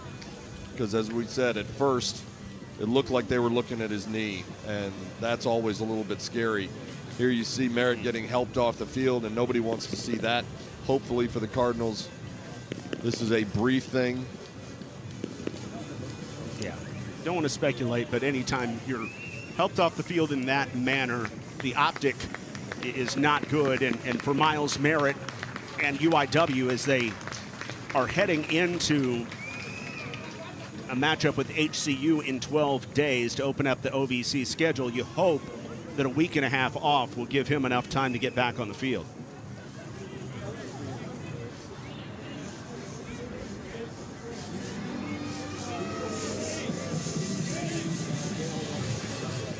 Peter Hansen's had to do a lot of talking. He's trying to keep the handed out a peace couple cards tonight, but for the most part, I think he's done a really good job of maintaining the peace without cards. So a guy that's gone the whole way, basically, and Miles Merritt has to come out. Brady Drozdowski is on at a midfield spot. The senior in his third year at UIW after a season at Upper Iowa. Good play by Georgievich, centers it in front. UIW is there to make the play as Cardinals don't let Georgievich center it for his second assist of the night. SMU still up 1-0, 12 minutes left. Pino loses his footing, and that lets UIW take it back. There's a nice play down the wing. No foul given here as SMU was able to keep Eric Rios from reaching that pass from Will Ansa. SMU does not have numbers. The Mustangs go into some patient possession. Bailey Sparks ready to stir the drink. Down to Jalen Mitchell. Mitchell brought down just outside the area. No call either way, and Baker clears it. Great play by Baker, stripping the ball from Mitchell and then keeping it in bounds from going over the end line, and then keeping it in bounds before it went over the touch line to send it upfield. And Baker really a guy who's learning the center back position. He's played a lot of college soccer at Angelina College. However, center back not one of his main positions. Throw in coming for SMU after Drozdowski, who just came in, goes down. Oh, and now maybe a reversal of a call here. It's going to be a foul instead against SMU, I believe. You could see SMU head coach Kevin Hudson saying the ball was already out. Kevin Hudson, like so many coaches, is one of those who prioritizes possession over almost anything, and certainly didn't like giving up a free kick, even if it was 80 or 90 yards away from goal. Much better when we have the ball, he's fond of saying. Kieran Pino runs onto this one. He's been so dangerous. Back to Bailey Sparks. Sparks may get a chance. Tripped up in the area, and Bailey Sparks will have a chance for his fourth penalty kick goal of the season.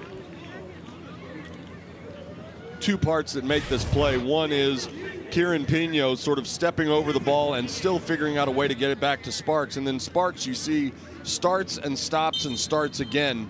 And he's scary enough when he's at one pace, but when he's changing paces like that, it can make a defender just get tied into knots.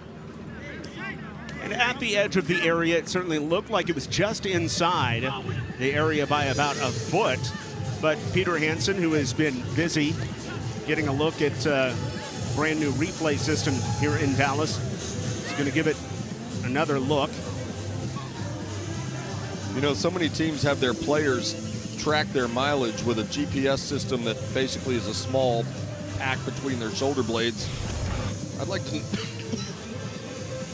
know the mileage that Hansen's gotten tonight.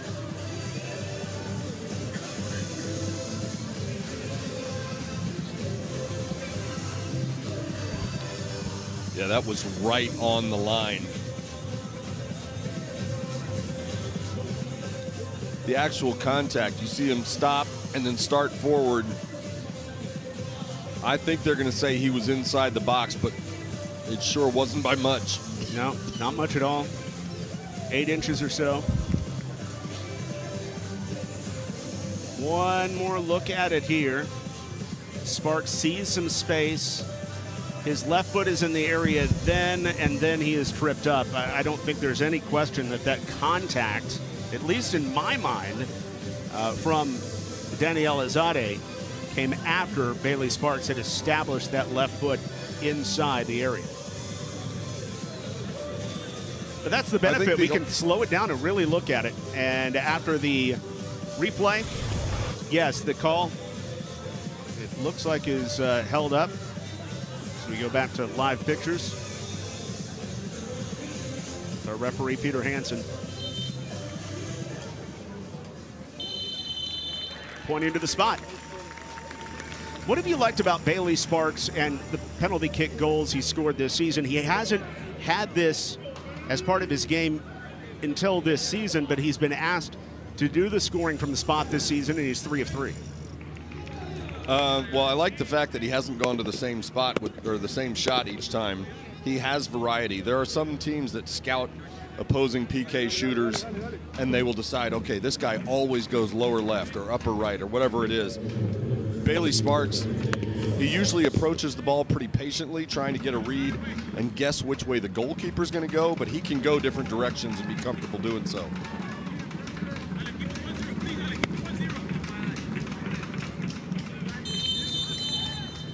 Sparks. The approach. He gets De La Torre leading, and Bailey Sparks is 4 for 4 on PKs this season. SMU may have put it away with the goal from the spot. And we talked about how he drew that penalty by sort of starting and stopping, changing pace. Well, he starts and stops in his approach on penalties. It's a weird-looking approach. You see him jog a couple of steps, then walk a couple of steps. He has a few words for De La Torre as well. And you can't feint on a penalty kick, but you can do that delayed approach, which can work the same way. Right, exactly. You can't approach the ball and then stop, but you can change paces like that. And look, as a goalkeeper, even when you're somebody like De La Torre, who's 6'4" and can reach almost anywhere in the cage, your best bet is to guess, lay out, and hope the shot hits you. If it's well struck, it should go in 90–95% of the time. And Bailey Sparks strikes it really well every time. So for De La Torre to come up with a save, he would have to guess right and get a little lucky. Bailey Sparks, 4 of 4 on PKs this season. He ties the national lead as Drake's Damian Segura came into the night. 4 for 4 as well this season. SMU just has a talent for getting fouled in the area this season, and then Bailey Sparks has a talent for putting it in the goal. That's his 9th goal of his career in the process, and he has some sort of score, either a goal or an assist, in all 7 to start this year, and SMU up 2-0.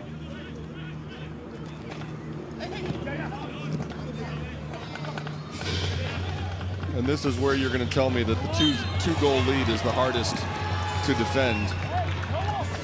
And I will then argue with you and say that a 1-goal lead is harder to defend. I wasn't even thinking about saying that tonight. Of course not. You would never say that. I would never say that. Some coaches will say that. Certainly some announcers will say that. I will never be one of those announcers. This one nipped out of play. SMU will have a goal kick out of it. 9 minutes left to go in Dallas. Martin Dominguez has not necessarily been tested. He hasn't had to make a save. No official shots for UIW, as they just had nary a chance in the final third. The way he's organized the guys in front of him has been admirable. Look forward to hearing what SMU head coach Kevin Hudson has to say about that. By the way, after the game, we'll talk to one of our players of the match. Right now, we are leaning toward the potential game-winning goal scorer in Neve Berkovitz. See if that holds. Cardinals have had magic before, though, this season, and UIW is certainly hoping for something improbable over the last few moments in Dallas.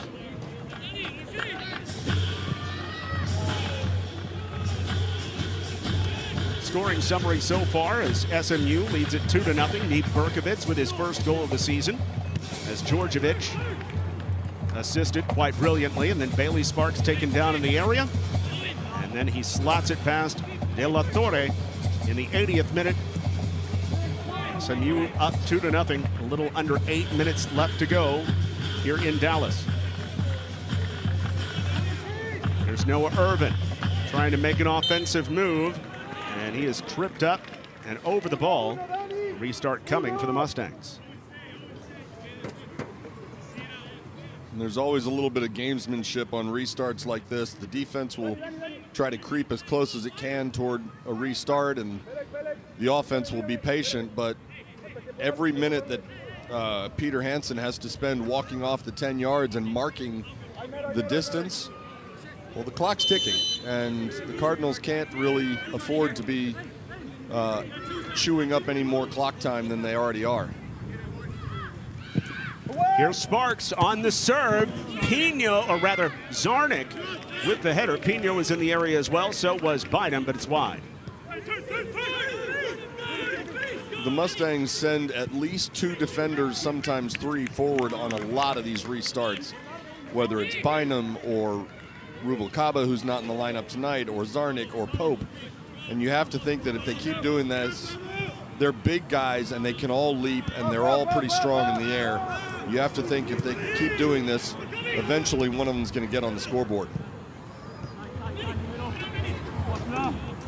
3 out of 4 for SMU. Our non-conference games here over the short span. This is also a stretch where they've got 4 in a row at home after starting out the season with 5 straight home games. So you look at it, 9 of their first 10 at home. And SMU finding it very important to learn more about their squad as they go on, because you've got to be not only respectable but good during ACC play to make a case for yourself to make the NCAA tournament. A lot of teams are going to make the NCAA tournament from the ACC. You don't have to win the league or anything, but still, in order for SMU to make the NCAA, they're going to need some results, some wins on the road at the end of the season, I think. Oh, absolutely. They're going to need some road wins, and they're going to need games like this. You cannot afford to drop one. I mean, if the Cardinals somehow flipped the scoreboard and walked out of here with a win or even a draw, obviously it wouldn't hurt SMU in the ACC standings, but it would be punishing at the end of the year if they were close to that bubble as far as an NCAA bid. Kevin Hudson knows he has to schedule games like this. It doesn't mean that he loves to go into them. He finds them quite unnerving as Pino goes down, still down.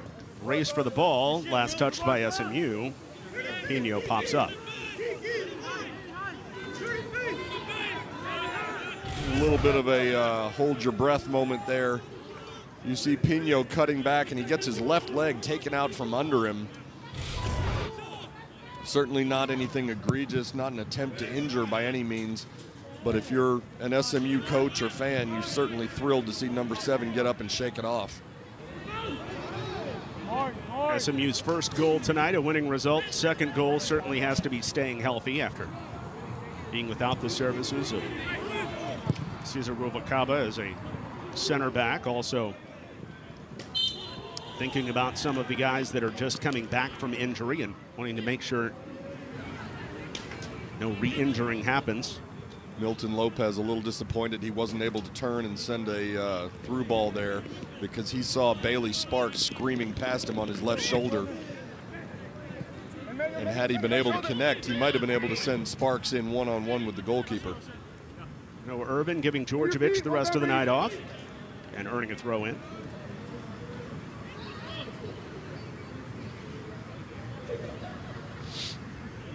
Irvin, the sophomore from Phoenix, played for Real Salt Lake, Arizona, has international experience as well. We talked about that in the first half, having guys with international experience. He played in Switzerland before coming to college. There's Bailey Sparks turning, kind of a no-look feed down to Jalen Mitchell. Mitchell, an extra touch, throws it in front, gets all the way through. Sparks trying to back it up. There's a lot of contact in the area with the keeper. Here's Bynum, deflected ball. It stays into the 6, and eventually a foul is called as De La Torre was interfered with. And we'll get a replay look here. De La Torre is interfered with, but so was Kieran Pino. You see Mitchell get the ball in the middle. Pino gets decked by De La Torre, and then De La Torre uses Pino as like a launching pad to get up off the ground. I don't think he was trying to hurt him or anything, but certainly frustrating if you're Pino trying to get up and you've got a big goalie holding you down. So both of them were frustrated by the lack of a whistle there. That's a hit you might see at Ford Stadium at the Iron Skillet game on Saturday. One big guy and another pretty powerfully packed guy just I was going to say, Pino's pretty strong, but De La Torre is a big man. It's the last gasp for Incarnate Word. Serve toward the area. Pope, that first header, and a good win through the middle. Way to get to it by Garcia. And Garcia not able to catch up with this one, but does kill another 15 seconds or so for SMU on their way to their 4th win of the season in 7 tries. Would be the first clean sheet of the career of Martin Dominguez, although he hasn't had to make a save yet. Garcia's tumbled to the turf. Again, this Cardinal club starting their OVC schedule up next after a busy non-conference schedule, but they won't do it for another week and a half. They next play on Saturday, the 28th of September at Houston Christian. What do you think Kiki Lara will be working on with his team over the next week and a half? Well, I think his primary concern is whether Miles Merritt is healthy. But I think beyond that, it's probably transition play through the middle third. He's got some guys who can score. He's got some defenders. And he's got some guys who can control the middle third, but they've got to control the ball and maintain possession as much as possible against Houston Christian or anybody. No, Irvin wants to make a move, even with a minute left. Leaves it for Sparks. SMU was still thinking offensive a moment ago, but now knowing that there's a minute left, working toward the corner for the most part. And UIW clears away any sort of chance for a 3rd goal for SMU.